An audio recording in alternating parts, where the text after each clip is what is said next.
రాష్ట్ర election commission మరియు రాష్ట్ర మున్సిపల్ శాఖ ఆదేశాల మేరకు హుస్నాబాద్ పురపాలక సంఘానికి సంబంధించిన డ్రాఫ్ట్ ఓవర్ లిస్టును వార్డుల వారీగా municipal commissioner T Mallikarjun municipal కార్యాలయంలో నోటీస్ బోర్డుపై పబ్లికేషన్ చేయడం జరిగింది. అనంతరం కమిషనర్ మాట్లాడుతూ ఓటర్ లిస్టులో ఎవరైనా పేరు, చిరునామా తప్పుగా ఉంటే వాటి సవరణ కొరకు, అలాగే ఒక వార్డుకు సంబంధించిన ఓటరు మరొక వార్డులోకి మార్పు కొరకు అభ్యంతరాలను మున్సిపల్ కార్యాలయంలో సంబంధిత ఓటర్ లిఖితపూర్వకంగా ఈ నెల 10వ తేదీలోపు దరఖాస్తులు అందించాలని తెలిపారు. ఈ కార్యక్రమంలో మున్సిపల్ కార్యాలయ సిబ్బంది తదితరులు పాల్గొన్నారు. మరి రానున్న మున్సిపల్ ఎలక్షన్ దృష్ట్యా గౌరవ స్టేట్ ఎలక్షన్ కమిషన్ అదేవిధంగా సిడిఎంఏ గారి ఆదేశాల మేరకు మరి ఈరోజు మేము డ్రాఫ్ట్ ఓటర్ పబ్లికేషన్ చేయడం జరిగింది.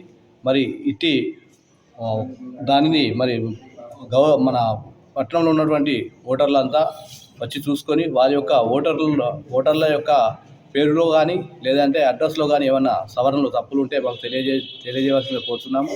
అదేవిధంగా వార్డు కూడా చేంజ్ అయినప్పుడు, అంటే ఒక వార్డులో ఉన్నటువంటి వ్యక్తి ఇంకో వార్డులోకి వచ్చినా కూడా అటువంటి ఏమున్నా కూడా ఆబ్జెక్షన్స్ కానీ అభ్యంతరాలు కానీ మేము స్వీకరిస్తాం.